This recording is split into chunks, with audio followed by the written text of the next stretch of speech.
Hello. Hi. Could you state your name for me, please? Brad. Brad. Okay. And what age are you? 58. 58. And what years were you in elementary through high school? I guess 1965 through 1977. Okay. Didn't go to kindergarten because we didn't have it. Didn't go to kindergarten. I didn't realize that. And you have a visual exceptionality and a little dyslexia, is that correct? Yes. And what is your visual impairment that you have? I don't see out of both eyes at the same time. It depends on the distance and where things are located. Generally, for most of the day, when I generally function, I see out of my left eye, and I can see at a distance very, very well out of that eye. I can read road signs before anybody else can going down the interstate, but it's just out of that left eye. If it's close, and I mean really close, like reading or anything fine, then I see out of my right eye. And I switch back and forth between the two, just unconsciously. It's not conscious, although I can make it switch. If I really think about it, I can flip the switch in my mind and flip from my left eye to my right eye. And typically you see out of which eye? My left. And that is your far-sighted, That's so it's everything. And about where is the cutoff for that? Where is your nearsighted versus far-sighted? Just generally speaking, like you're blurry right here out of my left eye. I can tell it's you, but you're blurry. I can't really see clearly out of my left eye until, right about there, where my hand is, roughly. My left eye, if you get things too close, I can see it, but it's a strain. I don't like to do that, so when I get something close, like right there, I can see my hand and it's clear, but I don't like doing that. You get out to there and everything's fine from there on. And could you explain? Yeah. Can you explain to me a little bit how this started, or how you came into this, how you see now? It started, I guess, my parents probably noticed that I tilted my head. I used to tilt my head one direction or the other, and they noticed me doing that. So they took me to the eye doctor there in Springfield, and he diagnosed it.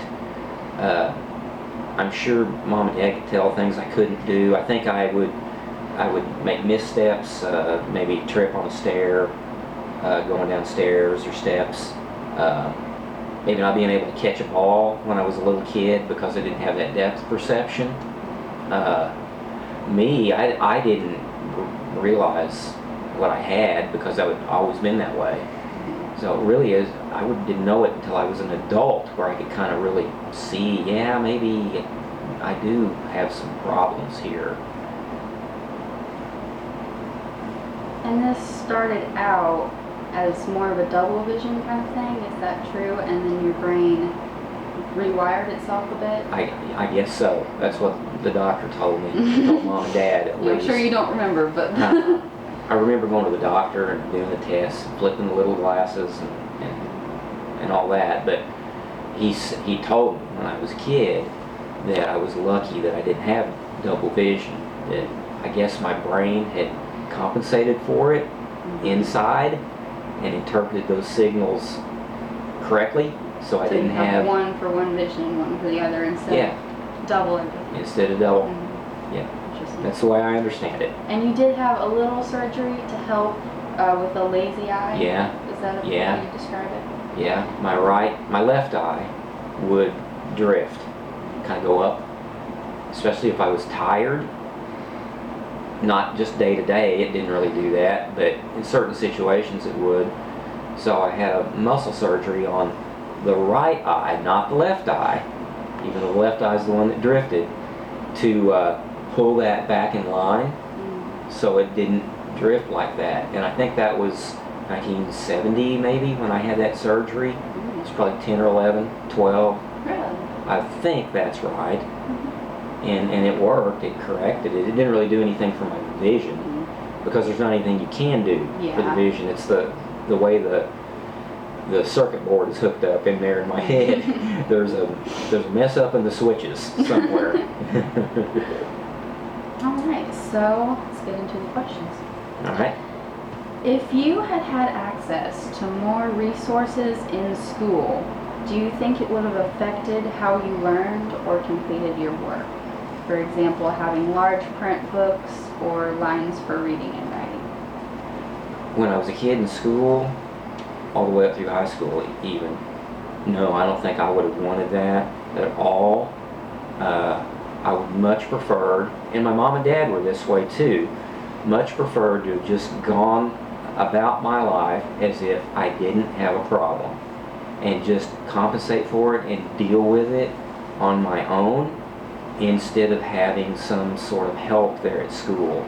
I wouldn't have responded to that well at all if teachers at school, who I don't think even knew that I had any of this stuff, had stepped in and tried to help me. I think I would have just been, it made me mad, it would have made me bull up, it would have made me refuse to do anything, even more than I did anyway. And I think in the long run, since I compensated for all this stuff on my own, it was far better for me to deal with it just myself.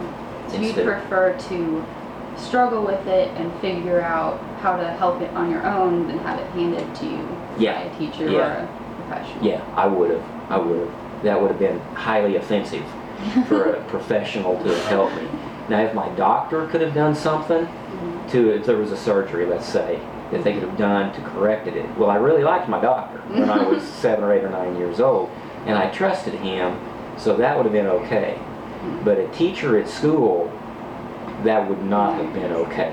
Or make me look, I didn't want anybody to know I had any kind of a problem. Yeah. And if the teacher would have given me extra help, that would have just been weird to me. I wouldn't have liked it. I wouldn't have liked it. That wouldn't have flown. And you would have been in elementary in the 70s? 60s? A little bit of both? Yeah, I guess I probably started first grade in 1965, I think. Okay. So I was in high school in 73, 74, 5, 6, and 7. So late 60s. So mostly elementary in the 60s. Yeah. Yeah, and I went to more than one school too. I went here at Ash Grove, but we lived in Chillicothe for a couple of years too. And no teacher that I ever had ever said, why are you holding your head this way, or why do you have your head down when you're reading, or... So no one even noticed. So you hadn't told them and they didn't notice either. No. And I wouldn't tell anybody. No. It'd be like a weakness, I guess, probably. Yeah. I could see that. Okay, well, that covers my second question. What modifications did you make for yourself in order to make academics or participating in sports easier? I guess I did a lot of stuff, but didn't think about it at the time. Looking back on it, in school, I would, like if I was writing or reading, I'd put my head down on the desk, like this, and write. Or I'd put my head to be close to it, so I could see it. Or I'd do this a lot. I'd read like this, and even write like that too. Those were physical things that I did. Maneuver the book around, get it close to me. But you tried to do it in ways where no one would notice that you were making a big deal out of it. So it didn't look different, because there might be a lot of kids with their head down on the desk. So it wouldn't look any different. And I don't know that I thought that stuff out really. It just worked out. Yeah, it just worked out that way, and I just did it. And I've discovered through trying that it helped you, and then continued to do it. Yeah, I just make those little adjustments. With assignments and stuff, I was slow sometimes on stuff, depending on what it was, not everything. But if I was slow getting something done, or stuff was more difficult for me, it was just harder. Somebody else could scan things and had peripheral vision, and I'd have to look here and focus, then look here and focus. That took a lot more time and a lot more effort than someone else that had regular vision. So I would, maybe I wouldn't get an assignment done and get it complete, and I'd just go ahead and turn it in and get what I could out of it, and it'd be good enough. I did that. Sometimes I'd cheat, get somebody to help me a little bit, or look off of their page, or something like that, and cheat on an assignment so I could get some points for it. I do that sometimes. I kind of had this lackadaisical, I don't care attitude, probably, and that probably was to help cover it up too. You know, oh, I didn't do so well on that assignment. Oh, I don't care. It's okay. That was probably a defense mechanism, I guess, looking back. Later on, when I got in high school, my girlfriend helped me some, like in typing class, when everybody took typing back then, and we'd take these speed tests, and you'd have to look at a book and type. You know, I could not do that for nothing at all. So I'd do what I could during the speed test, so I'd get a few points or a grade or whatever it was. But then the big things that we'd have to type, like we'd have to type, I don't know, pages I think, out of a typing book that, you know, set up like that. Well, that would have taken me till now to the end of my life to have done that. So when I could, I'd take that home, I think, take the book home, I guess is what I did. And I'd have my girlfriend type it for me, and then I'd turn that in. And she did enough of that that then I could get by and pass the class and survive. So I got help from her, and then the same thing in college. My girlfriend in college, my wife now, would help me with certain things that were hard for me to do. Back then you type papers too, so Mom typed my papers for me. Some classes I didn't have a problem. If it was a class that was lecture, and you take notes and you study and you read, I could do fine in that. Writing essay questions and memorizing stuff, that was no problem. I could do that all day long. And I didn't have to deal with any of the computer stuff back then when I was in college. Didn't exist, so didn't have it.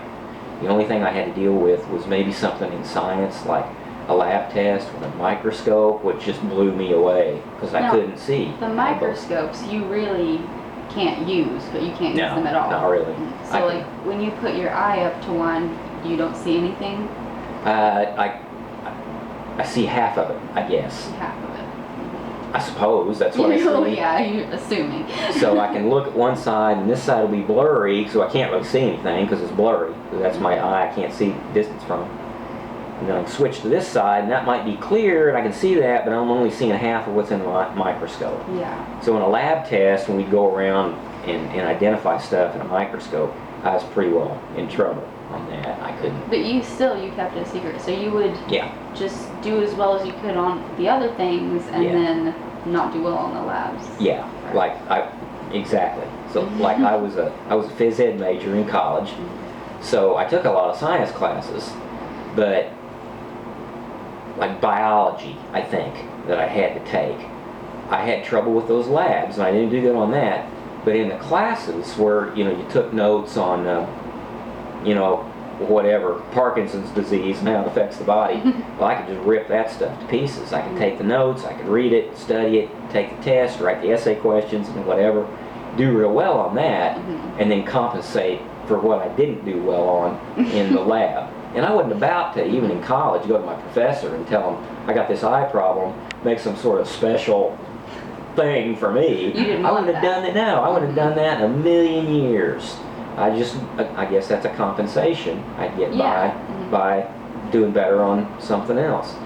Other stuff that I had to take, like kinesiology and human anatomy and physiology and those higher level science classes, I don't remember having lab stuff in those back then. It was probably lecture, it was tests, it was handouts of things that I could get that piece of paper up there and look at that and handle that.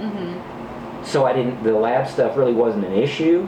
Might be now with all the computer stuff that you would have to do. Let's talk about that a little bit, technology. Now, at your age now, you still don't use computers or phones or things like that. You don't use screens? There is very little as I have to.